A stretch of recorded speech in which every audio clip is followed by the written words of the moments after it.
let's always look back to our Creator, that God made our bodies for this. And when we learn how to work with that, when we learn how to support that properly, rather than working against it, which our culture, that's all it does is work against it. If we learn how to be in positions to where our pelvis can actually open, wait for labor to actually start on its own, because when labor starts on its own, your baby tends to be in the right position. There's so many levels of things that if we'll do them, not only during pregnancy, but before pregnancy, it really increases the likelihood that his design's going to work. Hi, I'm Kayla Heater, follower of Jesus, wife and mother of 5 children, Christian childbirth educator and doula, and your host of the Surrendered Birth Stories podcast, where we share God-centered birth stories, evidence-based birth education, and our pursuit of surrendering our birth plans to God. Let's get started. Hey everyone, I hope you've had a great week. It was a great weekend here. We started off with Valentine's Day, I guess, which was fun. My husband and I did our Valentine's date the night before on Thursday night. And, this was our 21st Valentine's date. And with 5 kids, things look a little different sometimes. Instead of going to a fancy restaurant and doing something like that, my mom came over to babysit the kids, and we went to a used bookstore, our favorite one called McKay's here in the Triad, which they moved out of Greensboro, so we had to drive like 30, 40 minutes to get to it. But we just got to browse this bookstore and look at books, and which we love to do, look at used books and see what we can find, and sort of the thrill of the hunt is involved there. But it's different when your 5 kids are with you in that bookstore and you're watching them and making sure they're not destroying things or getting taken or taking things so it's just nice to just be together and browse through books and look at things. It was a wonderful Valentine's date, because the next day, actually on Valentine's Day, our son was having oral surgery and going under, anesthesia and stuff. So Valentine's Day was just a little bit different on the day. So we did the date the night before, which worked out really well. But he did still get me chocolate on Valentine's Day, which was awesome. And I discovered a new chocolate bar called Tony Chocolonely, something like that. It was delicious. If you haven't tried one of those, I highly recommend. We got the everything bar that had pretzel and caramel and sea salt and almond and nougat and I don't know, all these things. It was delicious. I highly recommend it. It was great. Speaking of highly recommend, some people highly recommend this podcast through their reviews, and I really, really appreciate those reviews. I'm going to read one here. This one says, a must listen. She says, I listen to this podcast every Monday. Such a helpful resource for learning about birth and how to truly allow God to lead us through it. Plus, the stories always have me on the edge of my seat. Thank you for leaving that review. It means a lot to me. It means a lot to my husband, who produces this podcast, and just to the other women out there, because the more reviews that are left, the more this pops up in front of other people so that they can discover that this podcast exists, and then, they can learn from it, and God can speak to them through these stories and through this podcast, which is my heart and our mission for this entire thing. So if you haven't left a review yet, it's the easiest thing you could do to help us. We do not get paid for this podcast. This is something we actually spend money on and spend a lot of time on, and we don't see a dime from it. So it's just a passion project of ours, and we just want to help educate women and help encourage women in birth and in faith. So the easiest thing you could do and the best thing you could do is just to leave a review and then share this with somebody that you know, somebody that you think might benefit from it. So that would mean a lot to us. Okay, let's get into this week's episode. How far would you drive to make sure that you didn't have to birth in the hospital? 1 hour? 2 hours? Well, you'll hear today that Lori drove 5 hours to ensure she could have her baby the way she wanted to, in the way that God designed her to. Once a medically minded labor and delivery nurse, inducing women at the hospital every night, Lori was changed after going through her doula certification and ended up becoming a certified nurse midwife who attends home births. Hear all about how God has designed our bodies to give birth and how stepping into the hospital system can often disrupt and reroute that design. Well, welcome to another episode of Surrendered Birth Stories. I am your host, Kayla Heater, and I am very pleased and excited to have Lori Morris with us today, a CNM who I actually found through listening to birth podcasts. Her podcast popped up as a suggestion for me, which I love. I love a good birth podcast. I love a good Christian birth podcast. So it's been really fun for me to be listening to hers. And so I asked if she would mind coming on and sharing her stories and telling us about, everything that she does. And I was so excited that she said yes.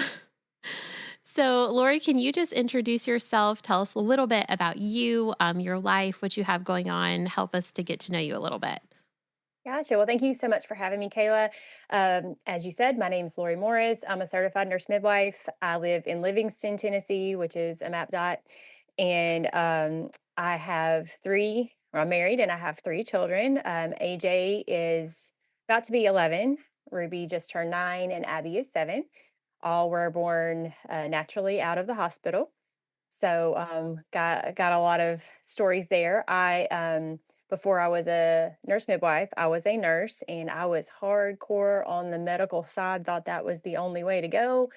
And now I over the course of I don't know, it was about a year or so that I kind of learned all the things of like how wrong I had been. And I was so against going into a hospital by the time I had my oldest, AJ, that I drove 5 hours away to have him so that I didn't have to go to the hospital. So there's a lot there. Wow. Yeah. Well, I can't wait to hear about all of that. Well, let's jump in then. So tell us then, start with your pregnancy. What was it like, getting pregnant for the first time? Okay. So my husband and I got married in 2013. And very shortly after we got married, we found out AJ was on the way. So it was honeymoon breaking in period was almost non-existent. Funny story there too. We actually didn't take a real honeymoon until we got married in July. Didn't take a real honeymoon until December because he does lawn care and that's not a time he can go away for very long. And so I was literally pregnant on the honeymoon, but not for those reasons. It was just like it was crazy because we went on our trip. We went to Key West, and we ended up choosing there because I didn't want to go out of the states, or I wanted to go somewhere there would be an American hospital. I wasn't close enough to where it would be viability if anything went wrong. And so here I am at the quote honeymoon, even though it was like 6 months later, pregnant with AJ. So when I started midwifery school, I was single as the day is long. While I was there, I met my husband, we got married, and then here comes AJ. Well, so I was in midwifery school when I was expecting AJ. So as I said, I'm a CNM. Not sure how familiar your listeners are with the different types of midwives, but speaking in generalities, speaking in stereotypes here, CNMs do tend to be a little bit more medical. It's not the case with me, but in general, we've been nurses before, we've kind of seen all the stuff. And so it just our education and things tends to be geared more towards not quite as natural. It is natural, we know it's natural, but still we have to spend a whole lot of time learning all of the medical stuff. So I was in the middle of taking I can't remember what the name of the course exactly was, but just basically the abnormal course, learning Mm-hmm. all the abnormal things that terrify you when I was pregnant with him. But I was going through all that as I'm going through my very first pregnancy. So it was a very interesting thing to try to walk that line of like, I know this is normal. I know everything is fine, but oh my goodness, what about this? And what about this? And what about this? And what about this? It was very hard. I had hired a home birth midwife that lived maybe 5, 10 minutes from me. It was perfect. Everything's great, right? I hired her based on the fact that she lived close, which maybe is not always the best thing to just automatically go with. And fast forward, again, I just finished up this abnormal class, right? And I'm 37, I guess 38 weeks or so. And I don't remember, I think I had a couple borderline blood pressures. And so she started worrying that I was preeclamptic, of course, and ran labs and everything. And they were all just kind of right on the border, nothing declarative, just kind of right on the border. Meanwhile, I'm in school, got lots of midwife friends, lots of people who've already graduated. And I'm talking to all them. And I'm starting to get this feeling of she'd had a bad story recently, like a bad outcome. And I was feeling that I was becoming like she was afraid of me becoming that one. You know what I mean? And Yeah. here I am, a student, like, no, I don't want to do this. I don't want to do this. I don't want to do this. So very quickly, we got into a situation, shall we say. And we ended up breaking up at, I think I was 39 weeks, 40 weeks. Mm, that's so And so here hard. I am, and I lived in Nashville at the time, where at the time the natural birth community has grown a lot, but at the time there wasn't as much. And of course, she was pushing me into wanting me to get NSTs and AFIs, which are non-stress tests and amniotic fluid indexes and all these different things that you tend to do when you're post dates if you're in the medical model. And I was like, I know how this works. Remember, I said I was medical, right? I've worked in labor and delivery. I've worked in obstetrical emergency departments. I've done all those things. I know what happens once you walk in there. And I was like, if I walk in a hospital in this town, they're not going to let me leave. And I'm not doing that. And so I had a sweet, sweet friend who had already graduated, who was past baby having age, who had just bought a new house in St. Louis. And she was like, just come up here and have your baby. I need my house to be christened anyway. And I was like, no, I can't go to St. Louis to have my baby. Well, fast forward when I got to 41 weeks, still pregnant, no signs of labor, still wondering, like, am I preeclamptic? Am I going that direction? Am I fine? What's going on? We decided I was going to go. And again, I was not in labor yet.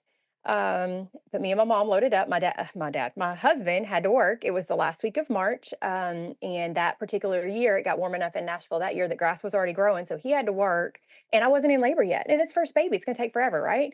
So me and my mom drove to St. Louis to my friend Lisa's house and stayed there. Well, we started doing some quote natural things. I don't really believe that you can naturally induce, but we started doing some herbal things and different types of stuff to try to get things moving just in case I was going to toward preeclampsia. It turned out I wasn't, but just in case. And did that through the night and wasn't really in labor per se. Just kind of like doing some stuff, whatever. Woke up the next morning. I don't know if you know what a Foley bulb is, but she had put a Foley bulb in. And by the way, all these things I'm saying that we did first pregnancy, I don't necessarily think they're a good idea. It's just what happened. Again, because we were trying to keep me out of the hospital, basically, Right. just in case. Hmm.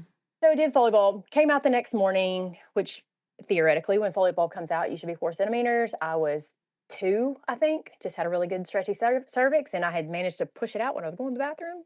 TMI. Um, so, okay, fine. This isn't happening yet. So me and my mom go on a walk. We come back, we do some herbal stuff. We decide we're going to do castor oil. Okay. Then I start pumping. And this is about, it was NCAA tournament. I was sitting on a birthing ball pumping while watching basketball and pumped for about 2 hours. And I don't remember exactly the pattern of how we were pumping on and off and everything. But once we stopped pumping, it never stopped. The contractions never stopped. Okay. So I called my husband, it's about 8 o'clock, and I was like, hey, you probably need to come. And he was like, I just got done working. I'm exhausted. I have to sleep some. I can't come.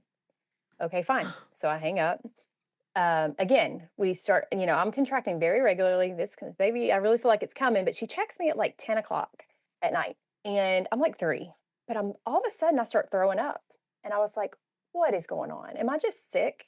Like this stinks. I'm in labor. And here I am getting sick. Well, I was actually transitioning. I was 3 centimeters, but I was already there.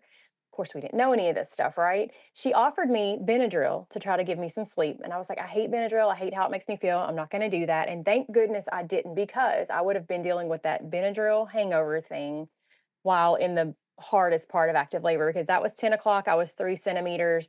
It wasn't an hour and a half, I think 2 hours before I was in the birthing pool, started to push, and baby was here by 2 o'clock. So even though it was first Wow. baby, so my husband by midnight we call him. We were like, "Hey, you should come, like for real this time." And he actually missed it because I went too fast. Wow. And yeah, so I had him at 2 o'clock, 2:18 or something like that, in my midwife's foyer at her house. Her husband, it was funny because I didn't have anybody take pictures or anything. So her husband was taking pictures, and I did hypnobirthing with my first one, and he was zonked off the hypnobirthing. Hypnobirthing did nothing for me, but he was out. So yeah, the midwife's husband watches me all naked and everything having a baby. It was interesting, but it was so perfect at the same time. It was just, it was as it needed to be. I didn't have to go through any of the stuff I was worried about at the hospital. Everything was fine, no preeclampsia, no anything. And I'm so thankful. And this is a learning point for anybody who's listening on first baby or not pregnant yet, going to have first baby eventually. A lot of people say, well, I'll just go to the hospital for the first one, quote, just to make sure that everything's fine, everything works or whatever, because that's already sown from a place of doubt. Like you're not going to be able to do this on your own. Don't fall into that trap, because had I gone in with the borderline pressures and with the borderline labs, they would have started me down the path of induction and all the things. And who knows where that would have ended, to where my next two births that were also out of the hospital and beautiful and fast and relatively easy. I mean, not easy, like they were very intense, but it wasn't these day 2, 3 long labors. There's no telling how those would have been affected. So the decision to drive 5 hours away so that I could have the experience that I felt like that I deserved was 100% worth it. I get a lot of people that contact me who are like, I don't have any options that are closer. Sometimes you just got to go. You got to go where you can get the care that you deserve. And so that if there's a learning point off of my birth story that I want everybody to carry forward, it is, it's okay to do the hard things so that you don't get put into the high risk categories for the rest of your pregnancies because of what they do to you on number one. So there's that. Um, but my labor was, I mean, it was not easy by any stretch, but it was relatively fast. I mean, if we're really talking like from real contractions to baby was 7 hours, you know, Yeah, that's really short for first nothing. labor. Yeah, nothing. And granted, I would have preferred to have waited. But in this case, and this is how we have to do sometimes in this model, is like we're doing this dance of trying to stay out of the mess and just trying to nudge it towards. And obviously, it was ready, or it wouldn't have worked. And that's another thing, by the way. If you're trying to make a labor happen and it's not ready, it's not going to work. Nothing's going to work until your body and your baby are ready. So it's really just better to wait and wait on God, because His timing is perfect.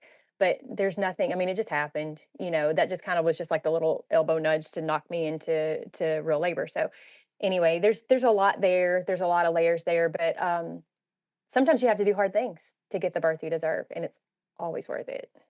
Always worth it. Yeah. So That was a great first story, and a bit different of a first story than I feel like a lot of like first time moms, well, most especially. people don't have a bunch of midwives in their back pocket either, and I That's realize true. that, and it's not fair necessarily. I knew a lot of people, and what was cool was she was actually had a, I don't know what you would have called Nicole. She wasn't an intern because she was already a midwife, but she had come down from Chicago to kind of, they had a birth center and they were kind of, she was kind of learning their business stuff and everything. So she was living in the basement. So I literally had two midwives in the house with me, taking care of me. And then Lisa actually was going on a trip that morning, so she left. Nicole took over. They brought me breakfast in bed and stuff. Like I had midwives, like I called it Lisa's bed, birth, and breakfast. I think is what I called it. But you know, it was a really cool thing. And so, but I know that that's not always an option because people don't necessarily know that many midwives. But sometimes it can get very tunnel vision to where you feel like there's just, I have no choices. You got to look in unconventional places, and you'll usually find something. Yeah. I mean, I've heard of many people you like driving states over to and getting an Airbnb and or or even getting a hotel or staying with a family member or something like that just to make sure they can get the birth that they want. Exactly. Yeah. And I just saw a reel the other day that I love that was exactly what you were saying about the first time birth in the hospital and how I've heard so many people say, well, I'll have my second at home or I'll have my second somewhere else, but we're just having the first one in the hospital just in case, anything happens or just to make sure everything goes okay. And the whole reel was like disproving why like the opposite of that is true and how you should have your first one out of a hospital to ensure, your chances are much higher of everything going okay and smooth and everything if you're not in Right. the hospital. And you got to understand that system is set up like, just by having first baby, they already treat you like you're a little bit more high risk because they just Mhm. don't know if your pelvis is proven or and all this stuff. Not to mention the fact they're putting you in a bed with your pelvis closed, legs up in the air, all these different things that are already setting you up for a harder time, Right. and leading you down the path of more of the cascade of interventions, which is a very, very real thing. And so, the more you can stay away from that and realize it's so many people. In fact, my podcast that I'm recording for next week, I got two different negative reviews saying I was fear mongering about hospital birth. and I'm going to talk about it because it's not fear mongering, it's real. And I'm trying to help. It's kind of like, if you've got an 18 wheeler plowing straight at you, and I say, hey, hey, there's an 18 wheeler coming at your head, like you should get out of the way. Am I fear mongering? Or am I telling you what's coming? Because do some people walk into the door of a hospital and walk out with their natural birth? Excuse me, non-intervention birth, shall I say? Because it's not natural. There's nothing natural about it at the hospital.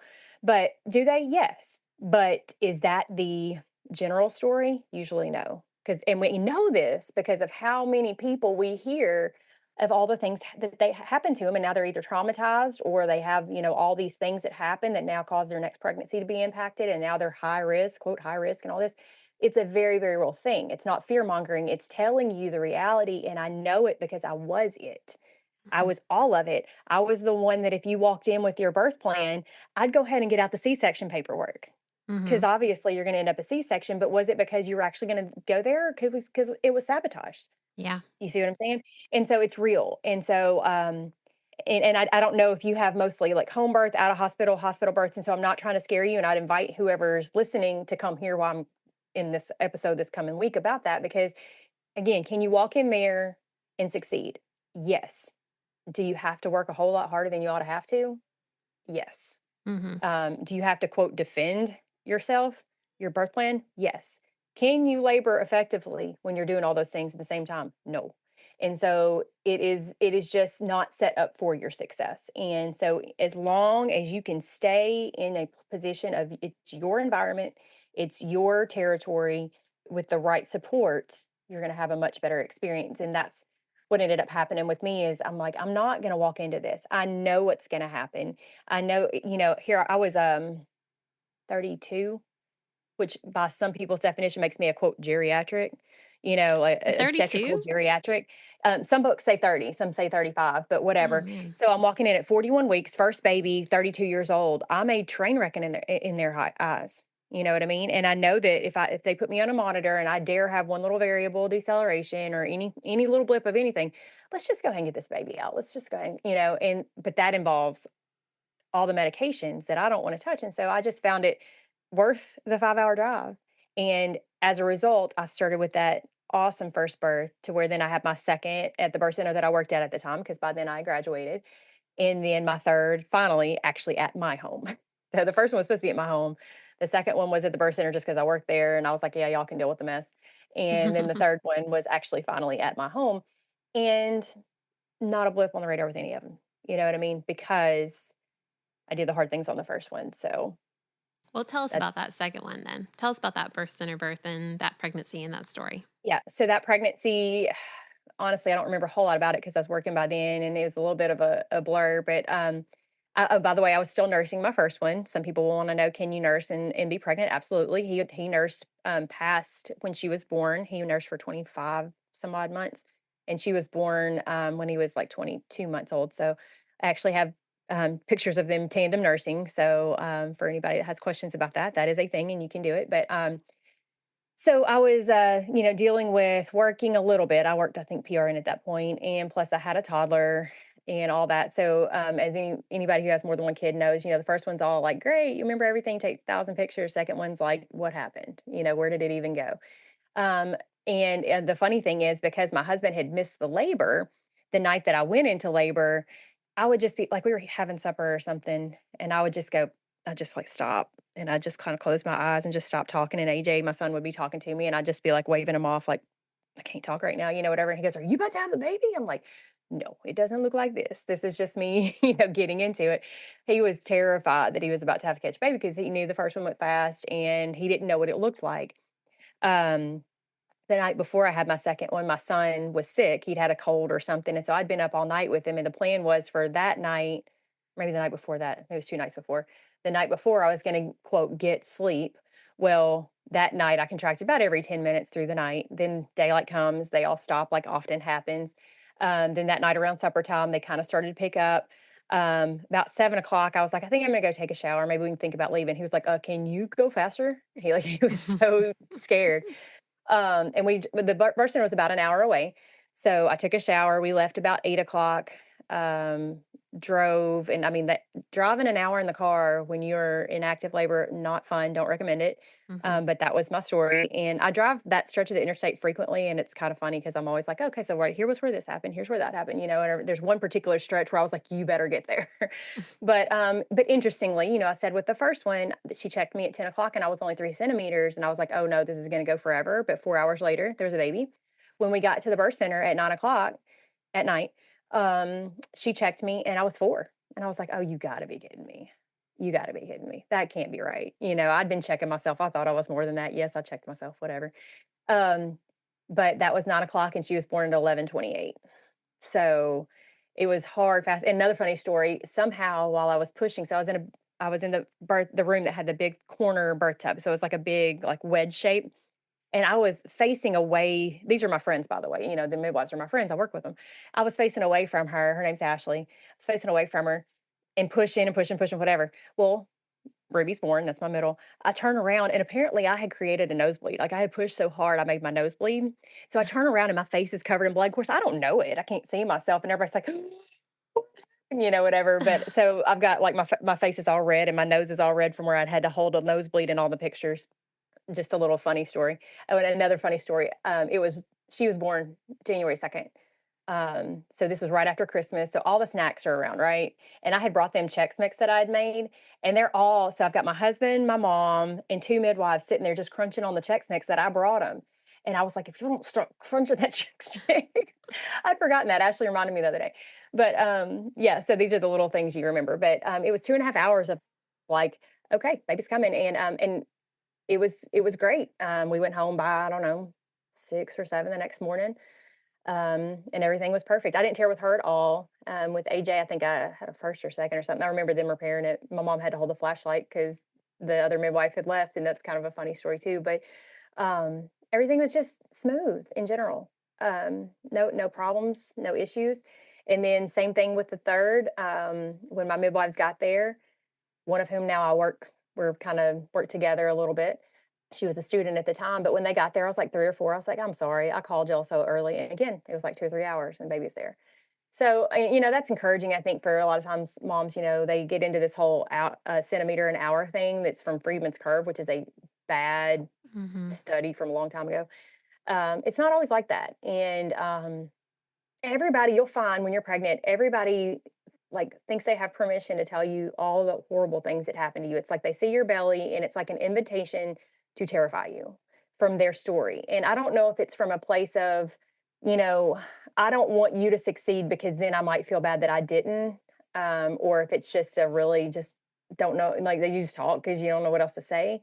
But people will terrify you with their stories of how long their labors last or how bad they hurt or all the things that went wrong.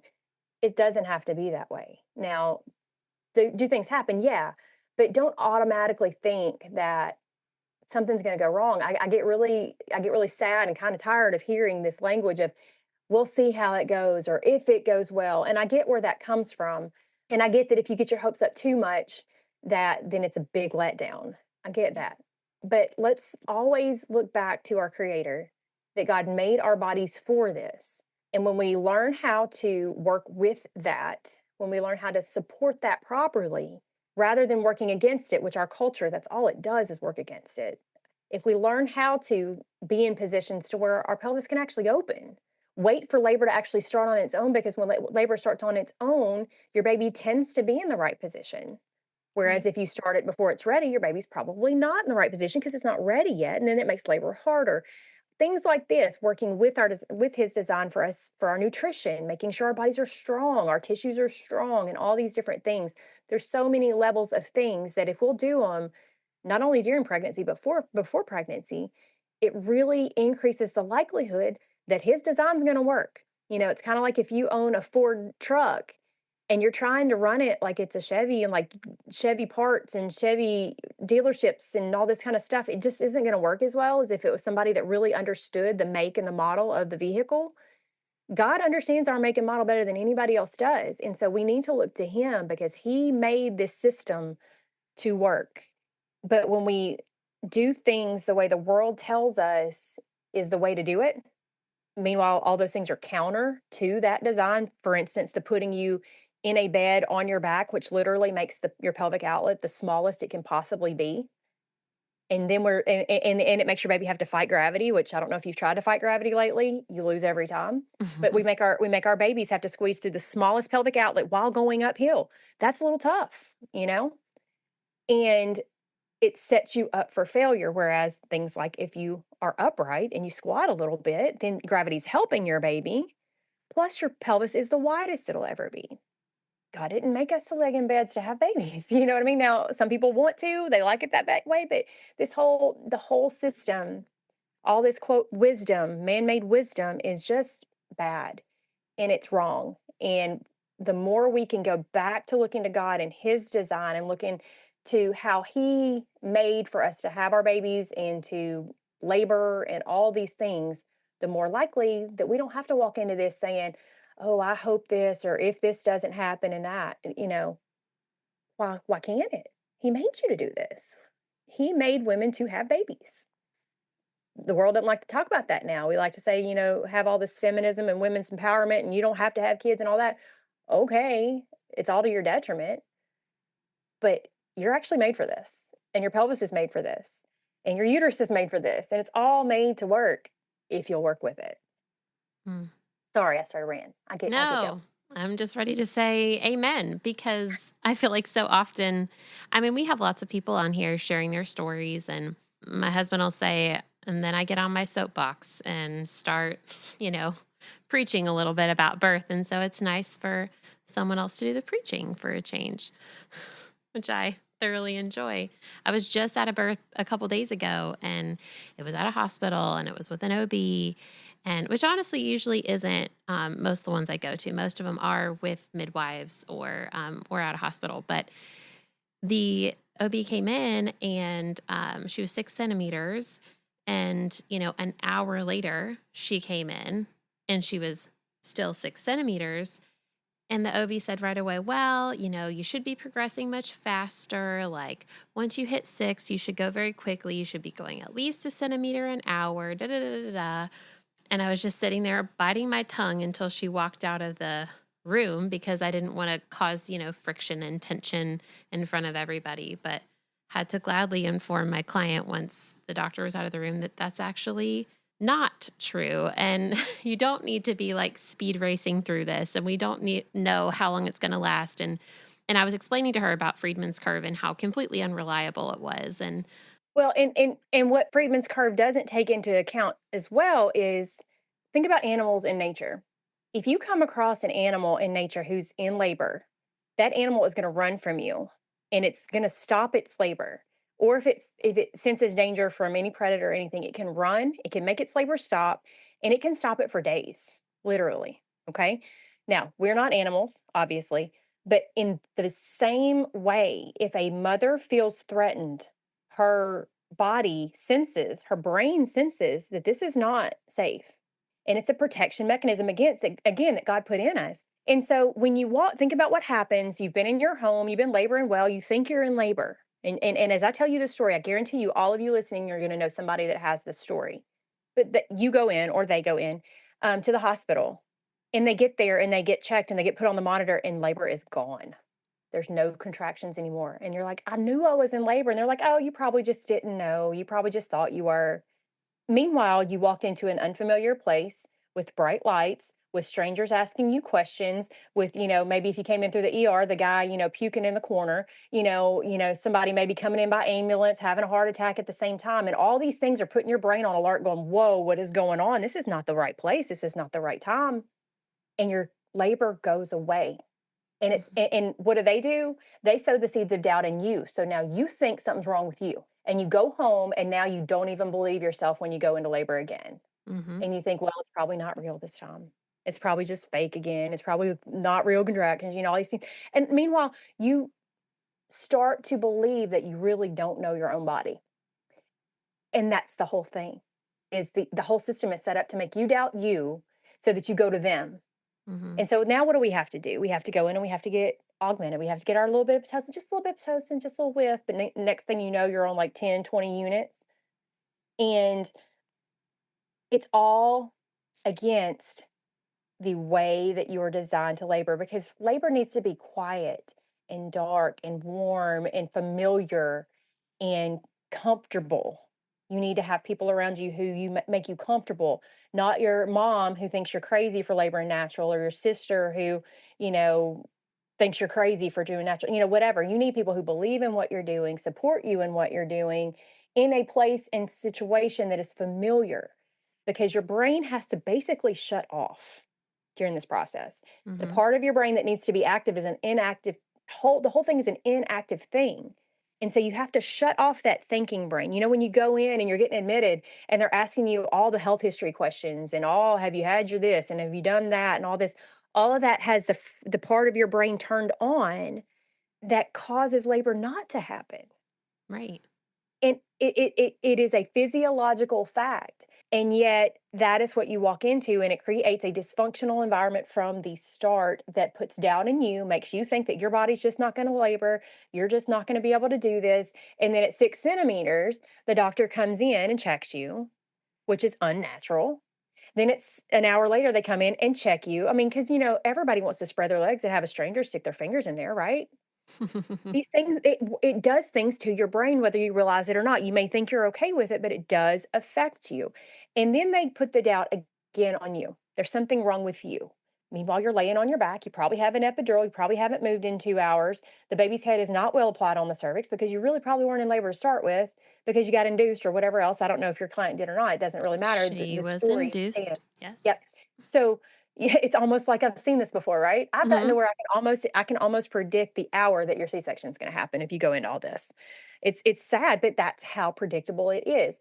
And again, it's not fear mongering. It is knowing the physiology of how we're made, and knowing the system of the hospital, and knowing that these two don't work together. And if there is any way possible for you to stay out of it, you will have a much greater likelihood and much greater potential for having the birth that you want and that you deserve to have and that God made you to have. And I know that sounds negative, and I know that a lot of people don't have options, but this is when you have to like make hard decisions. You Mhm. know, maybe drive old used cars instead of making $400 a month payments on a new car, so that you can save that money so that you can drive to the next state if you need to have the birth that you want and rent the Airbnb. You know, why Mhm. not? Who cares what you're driving? What you're gonna care about is when you wanna have 4 and 5 babies, but you've had 3 C-sections already, and now you're super high risk for things like placenta accreta and things like that, because you walked into the hospital because you either wanted to see how it would go, or, your insurance wouldn't let you do something else because insurance dictates everything. All of these things add up to where if you will make the hard choices on the front end, you can have a different story. And these stories are it's real, and you hear about birth trauma all the time. So much of this birth trauma is arising from people that something in them knows this isn't right, but they just go along because that's just what you just do. I mean, obviously it's the best thing, right? That's why everybody does it. That's how I used to think. I'm like, it must be right because this is what everybody does. Right. No, it's not. And there's a better way, but it often takes hard decisions on the front end so that then by the time labor comes, you can labor like you need to. You know, you don't want to be having your fights during labor. You want to fight for what's right, what you deserve long before labor gets here. You know, I could preach on this all day. I'm sorry. I get going because I think, especially Christian women, we are brought up to be respectful and respect the system, all these different things. And that's fine and that's good and that's true. But in so doing, we have gone along with things that are not for our best interest. Mhm. And so I think that so many women just need to hear somebody saying, "No, this is not wrong. This is what you should have. This is how God made your body to work. It is not wrong to try to work with that, to honor that.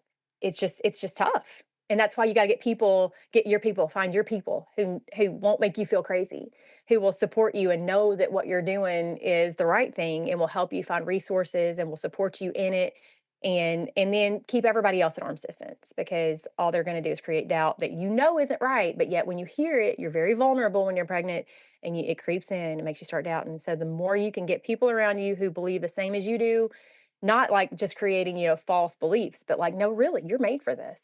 And people that believe that and speak that to you and you hear it all the time and get the negative and the naysayers away from you. Just sorry, I love you, I appreciate you, but until this baby is here, I'm gonna have to keep you out here unless you're gonna support me.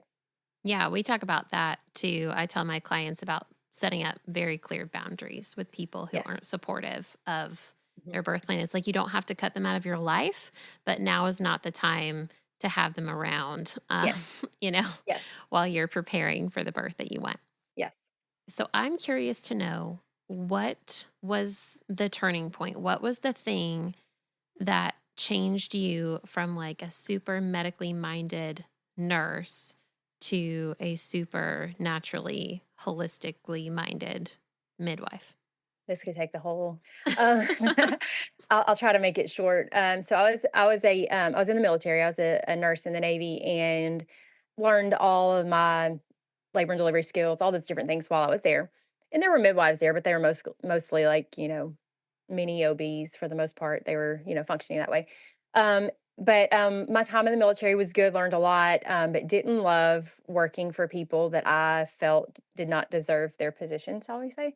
And so when I got out of the military, I did a few different jobs here and there, but I was looking for something where I didn't have to work for somebody that was corrupt. Okay. But I'm like, I'm a nurse. What can I do?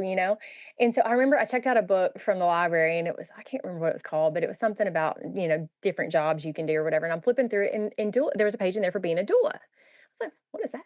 Like, what's a doula? Okay. So I read about it and I'm like, I could probably do that. I'll do that. And I was working PRN at a hospital that was right across the road from where I lived. And actually I think I was about to start the job there. And I enrolled in the training to become a doula. Okay. So I go to the training and the teacher, love her to this day, she's getting me all checked in and everything. And I tell her my story. And she about the new job I was about to start, she's like, yeah, you're not gonna last. And I was like, whatever, it'll be fine. Yeah. She's like, you're not gonna last. I'm like, okay. So, because again, at this point, nothing's really changed. Maybe a little bit, a little inkling of, man, I don't know if that was all right, but nothing significant. And so I'm sitting in the training, and the way the room was set up, she was kind of up at the front, in the corner, and the room was set up in circle tables. Okay, so it wasn't like we were all sitting in a line; it was all tables, and I was sitting on the back table in the corner, just a hair bit behind everybody, so nobody could really see me. And she starts talking and doing the class or whatever, and she comes to the cascade of interventions, and she's like, I think she was writing it on a board or something, and everything she would say, I go, "You got what? Uh, That I did that." And I'm sitting there just over and over throwing my hands up in the air going, "Oh my goodness. Oh my goodness. I did all that. That was me." And and she's up there laughing because she can see me. Nobody else can see me, and I'm just having this like moment back there, like, what is going on? And that was the start of it because I really started to kind of think it all through and think, wait a minute, this is wrong. And so I started that job that she told me I wasn't gonna last for. And she was right. I think I lasted maybe 6 months. And the reason was I remember I was working night shift. And so just about everybody I'm taking care of are the inductions that are coming in, at midnight, because that's what's best for mom is to get up early the night before you're about to have a baby. Let's go ahead and get you nice and tired before it even starts, or 5 a.m., depending on when they wanted you to come in. And they would come in and we didn't do a lot of side attack there. We did a prostaglandin gel, which is not all that different. It's not exactly the same, it's not all that different. But it was like a little tube that would like have the gel in it, and I have to like stick the catheter up in there and then squirt the stuff in on their cervix. Did the same thing as side attack or Cervidil or any of that stuff. It was just a gel. And I remember thinking that if I gave these moms true informed consent, if I told them the real risks of these medications, everybody was gonna leave because why would they choose that? But if I and so if I did that and they left and I was gonna lose my job because all my patients were leaving, like, we're not making money off these people, right? But if I didn't give them informed consent and then something bad happened and I ended up on the stand in litigation, that I would never be able to lie and say I didn't know what the real risks were that I didn't tell them about, right? Hmm. So I was just having them come in, they were just signing the papers like little happy little mamas about to have their babies, no idea what they were walking into. And so created an ethical problem inside of me to where I'm like, I can't do this. I'm not being honest. I'm not telling these people the full truth. I know there's risks that they don't know about, and I'm not able to tell them about it because that's not my job. They don't expect me to do that at this point. Now it is my job, but they don't see that as like me. I'm not supposed to do that. And if they start leaving, this is a real problem. And so I couldn't do it. My conscience just would not let me continue doing that. And so that was kind of where it started, was that doula training that really made me start to question everything. And then while I was in the military, the post 9/11 GI Bill came around, and I had kind of just been sitting on that, waiting, trying to decide, like, what am I going to do? Am I going to go get my master's to be like a clinical nurse specialist, or what am I going to do with that? I've got it. I'll use it when I figure out what I want to do. I don't want to just go to school for the sake of going to school. Well, then all this happened, and I'm like, huh, I could just go back and get my master's to be a midwife, and that's what I did. And so it worked out to where I went to Frontier Nursing University, which is the oldest midwifery school in America, and and that was where the story started, where I kind of started to change everything to the point to where, like I said, with my first baby, I was so dead set against crossing the threshold of a hospital that I would drive 5 hours to have my first baby, because I just didn't want to fall into the traps. And that's what you got to understand. It's traps, and it's not, they don't know, by the way, because in all this, talk I do about hospitals, these people are good people. They don't, for the most part, most of them do not know. I didn't know. I wasn't there like on purpose to sabotage your birth. I just thought you were crazy because you wanted to birth naturally. Why would you want to do that? We got all this stuff here. I thought it was best. They think it's best. And it's kind of like with anything else in life, until something kind of hits you right in the middle of the eyes and makes you wake up to the reality of what you've been ignoring, you don't see it. And it doesn't matter how many people say, hey, this is not the best way. This is not the best way. This is not the best way. Well, you're the crazy one, right? No, it takes time. And so some people, and that's why I say it, these people are sweet, they're good, they mean well, they just don't know any better.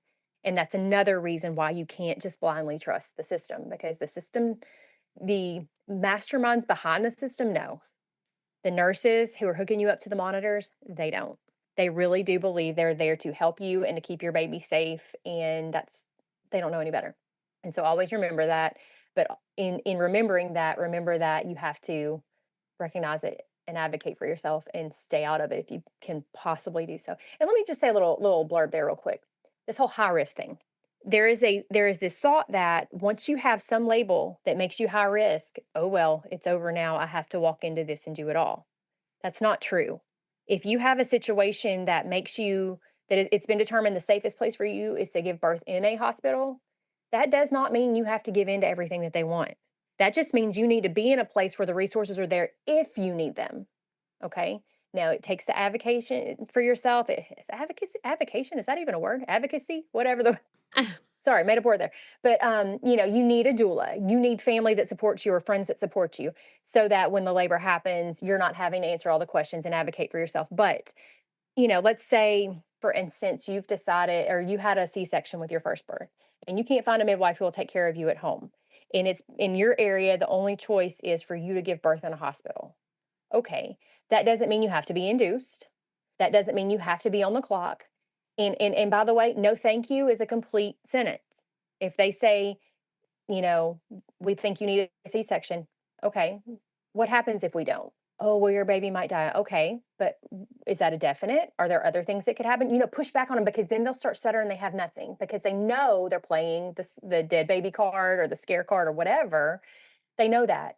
And just waiting is always an option. Hmm. Just always remember that just because it's what they want you to do doesn't mean it's what you have to do. Okay. Hmm. And there's always the option of, can we wait an hour? What if we waited an hour? And then after that hour, can we wait another hour? You know what I mean? Preferably with somebody else having those conversations, so you can be over in a corner somewhere laboring uninterrupted. But just because you have something that makes you need to be in a hospital does not mean you have to do everything that they want to do. It just means you need to be close to the OR in case you need it, basically. Doesn't Yeah. mean that you have to do all the things that lead you up to needing the OR. It's just nice to have closer.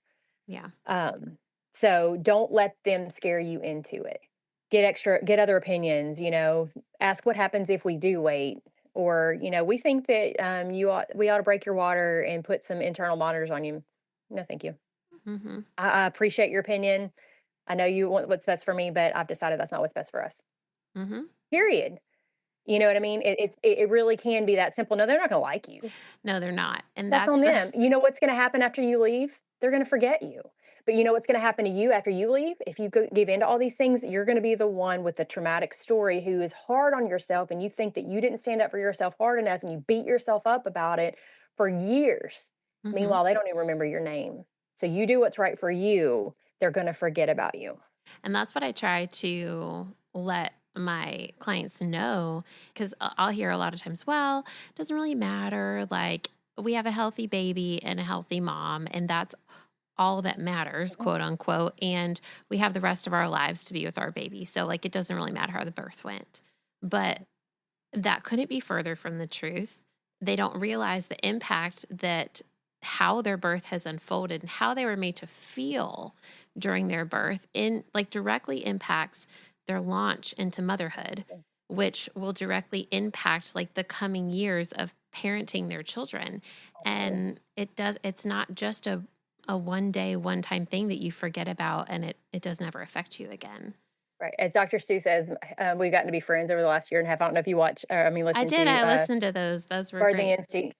He calls it the live baby in the bassinet theory. They don't really care how your kid gets out alive. As long as it does, whatever happens after that is not their problem. They just need the baby to come out well enough to where it looks okay. You know what I mean? Like, it doesn't matter what happens to you.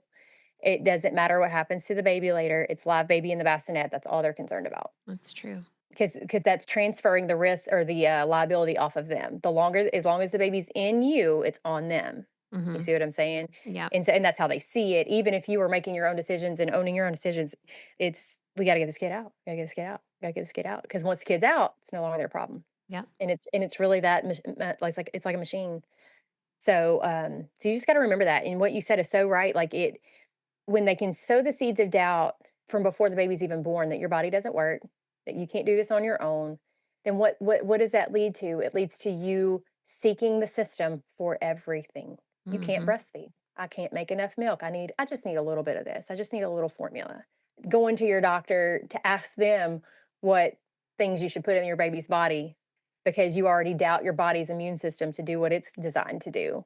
Mhm. Obviously, you need help from the system, right? You need some medicines that go in with the needle. I'm not going to say the word so we don't get censored, but you know what I mean? Like, sows the seeds of you don't know what's best. Your intuition isn't good, and you need us rather than God knows what's best. God created you. Look to Him. They become a little g God, an idol that you must go to, and you don't even realize it, but you get sucked into it out of fear because it's your baby. You don't want anything bad to happen to your baby, Mhm. but you doubt yourself from jump. And rather than walking out of a natural birth that has happened the way that God designed it to happen, to where you feel empowered, you're like, what in the world did I just do? That was awesome. It was hard. It was the hardest thing I've ever done, but I did it all by just following the intuition that God puts inside of you. And then feeding your baby the way God designed it to be fed. And it rolls from there. You are so right. Like, that is your launch. So are you going to launch, or are you going to be set up to crash and burn? Mhm. And it's hard because then you feel like you don't know what you're doing. Well, nobody knows what they're doing. And yet every woman at some point who has a baby is a mom for the first time, long before all this medical quote wisdom existed. Yes. And God puts in you what you need to be able to do that job. That's that whole maternal instinct thing. It's real. Like, Mhm. you'll figure out how to be a mom, but you've got to block out this constant undertone of you don't know what you're doing. You need us. No, no, you don't. You need God. That's Mhm. what you need. And he made you to do this. And so I really feel like, I mean, the more I dig into this, the more it's just a dark, dark thing to think about. It's just this whole undertone of rely on the world, don't rely on God. Rely on the world, don't lie. And it's in everything, Mhm. all the way through the rest of your health journey. Mhm. But when you jump off of that, And when you do like what I did and drive 5 hours and like do the hard things, and you're like, what in the world? This was awesome. Everybody should do this, you know? And then you tell people about that. When instead of the negative pregnant story, you tell them all the great pregnancy stories. And then over time, we change the culture to where we are actually doing what we're designed to do rather than doubting that we can do it. Yep, I can just sit here and listen to you say this all day and nod my head along, like, because I feel like I'm usually the one saying those things. So that's And, awesome. and and if you're listening to this and where you live, you don't have people that think this way, that's okay. There are people, they don't have to necessarily be right there with you. Now, it helps if they're right there with you during labor, but understand that even if you're the only one in your family that thinks this, that does not mean you are alone. There's a lot of us. Like she's saying, she could just sit here and listen. That's the most listeners probably I've gotten to my podcast are people who have searched for natural birth, saw my podcast come up, go listen to it, and they go, somebody's saying it. Hmm. There's a lot of people out there like us. It's just Hmm. you gotta find them, and so you get those people and you surround yourself with them, and you get reminded it's not an echo chamber. It's not people only telling you that. We acknowledge that sometimes things go wrong. We're in a fallen world, but focusing on the fact that you're made for this makes all the difference. And you Right. need people who remind you of that rather than people who will remind you of their, 17th C-section or whatever. You know what I mean? Like, Right. it's like, we know that's out there. We don't want to really hear about that. We need more of the good stories and we need more people who will support us. And so you go look for those people. And there's lots of places that you can do that. I have a Facebook group. You probably have groups as well. There's lots of places where you can find people who will understand what you feel and Right. probably been in your shoes already and can help you through. Definitely. So tell us then about your resources. Tell us about your podcast. Tell us about everything that you do. Okay. So I host a podcast called Your Birth God's Way. You can find it on any podcast app or on YouTube. All of my podcasts get like simulcast or whatever to YouTube, but then there's also video versions as well of several of the episodes. So you can find it there. And I started this, it's been 2 years now. I started it because I got tired of giving people my opinions that they didn't want. And so I was like, you know what? I'm just going to make a podcast. And if people want to hear it, they'll come listen. I'm going to help the people that want to be helped, basically, because I live in a place that people don't really seem to be all that concerned about, changing and doing anything natural. So I'm like, okay, that's fine. I'm going to find my people. And I have. So I have that podcast. It posts a new episode every Tuesday. There's 125 episodes now, so you got a lot to go listen to if you want to. And then I also offer an online Christian childbirth education course, which is truly Christian. It's not new agey. It is scripture based, and it's.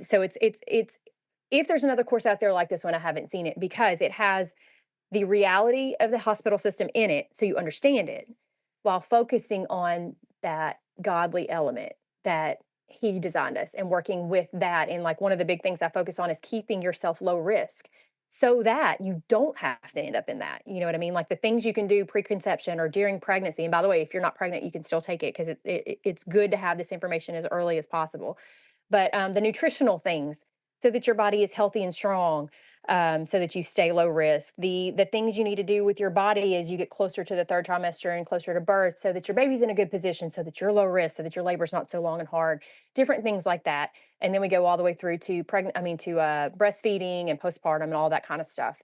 As a part of that class, I have a live question and answer session, which I do monthly or almost monthly, to where you can come on a Zoom kind of like this to where we talk and I can answer your questions. But that course covers everything under the sun.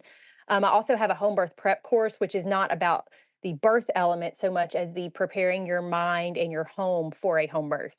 So, like the how to labor well thing, that's all in the first course I talked about. This is more so getting the right people around you, blocking out the negative so you're not sabotaged before it even happens, what supplies you need, how to kind of set it all up. That's that course. I also offer consultations called Midwife and Me Power Hours. If you need help on a specific situation or need help working through something or whatever else, I offer those. And then I'm also soon hopefully going to start a Your Health God's Way or something along those lines because I'm really getting into learning more about or teaching more about how to work with God's design for your metabolism. Because Mm. so many women, like I'm 43, it didn't matter what I was doing, no matter what I ate, I was eating less and gaining weight. And I'm like, what's going on? Why am I doing this? And I've dug in, figured some things out, and as a result of just understanding metabolism the way God made it, I've lost 13 pounds just since October. Like, that's kind of a big deal when I was like, well, I guess this is just my new normal. I still hadn't lost the baby weight from first baby, you know? And so I'm going to be, I'm starting to offer a program for that. I also attend home births in the Tennessee, if you're familiar with the Cookeville area. I live about 25 minutes north of Cookeville, which is about an hour and a half northeast of Nashville, about 30-45 minute radius or so. If you're in that area and you're looking for a home birth provider, I do offer home birth services there as well. So that's kind of the things that I offer, and I'm growing it as I have the time. Apparently, there's only 24 hours in a day, and I still have 3 kids that I homeschool, and just it's a lot. But I just love to help women get back in touch with their creator, because this world, I think, is really kind of divided us, and that's really where the podcast, kind of the idea of it all came from, was, I felt like, and I talk about this in the course, I felt like there's your faith that's over here, and I don't know if this is going to be video or if it's going to be audio, but I'm holding my hand up pointing over here. There's like faith, and then there's health, and it's like our first inclination is to run to a system to fix things, never acknowledging that these two things, our health and our faith, ought to go together, because God's the one that designed us. And there are things that we've been doing maybe our whole lives that have undermined this system, because people are like, oh yeah, well, if God made us, how come I've got this, how come I've got that? Well, what have you been eating for the last 20 years? Mhm. How much have you been sitting on your rear end instead of getting up and moving? He didn't make us to sit still. He didn't make us to eat this junk that's not even really food, things like that. And so working on getting to the root of that, and then also as that, how that applies to pregnancy, so that we can honor him. If we're going to be here however long we're going to be here, we can be sick and miserable, or we can be healthy and strong. Mhm. And if we're sick and miserable, we're going to die earlier, and we're not going to be as effective for his kingdom as if we are healthy and strong, because we've worked with his design, given our bodies the food that he designed us to have, so that the things that he put in us, like our eyeballs and our kidneys and our hearts and our lungs and our muscles and all these different things and our bones, can be strong and effective like he made for him to be. He didn't make us to be sick all the time. I mean, does it happen? Yeah, but in general, most of the chronic sickness that we have is all because we are working against the way he made us to work. And so my passion is just helping women figure that out and put the pieces together, so they can so they can feel good, so they can have the births they deserve, they can have the health that they deserve, and be more effective. Yes. And you can find all that, by the way, all that stuff that I was talking about. It's all at go.yourbirthgodsway.com. I'm on Instagram. I think it's like at @yourbirth_God's way. And I have a Facebook group. I think it's like facebook.com/groups/yourbirthgodsway, or you can look up Lori Morris CNM. That'll kind of, at least you can send me a message and say, hey, can you give me a link, because you messed up the link and I can't find it.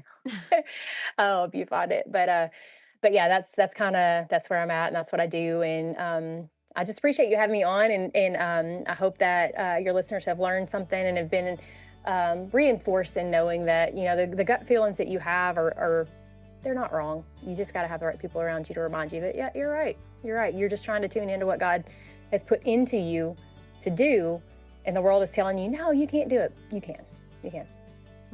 Well, thank you so much, Lori. I'll link all of those in the show notes of this episode. And I hope people go and check out your podcasts and Instagram and everything. I know I listen to your podcast now ever since I found it. So it's always a highlight of my week. So thank you so much for coming. I really, really appreciate it.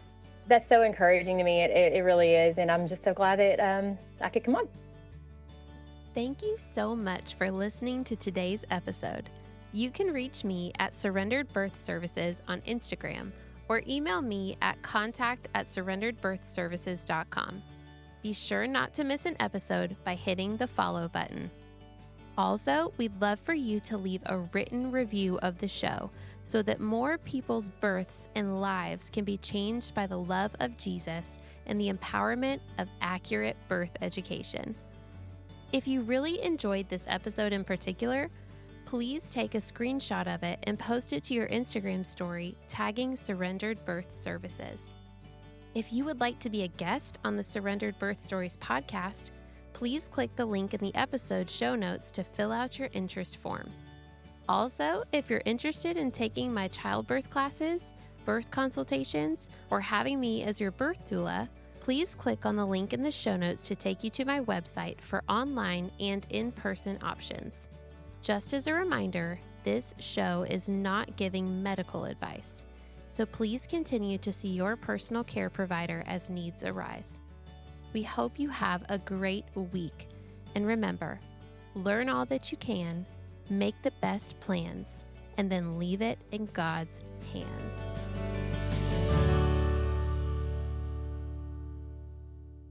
Oh, wait, you're back. Hey. I don't know what just happened. I don't either, but it Yeah. froze and I was like, Yeah. oh no. It was funny. I was looking at your face and I was like, she's not moving anymore. Do I ask, or maybe she just got in a comfortable position? No.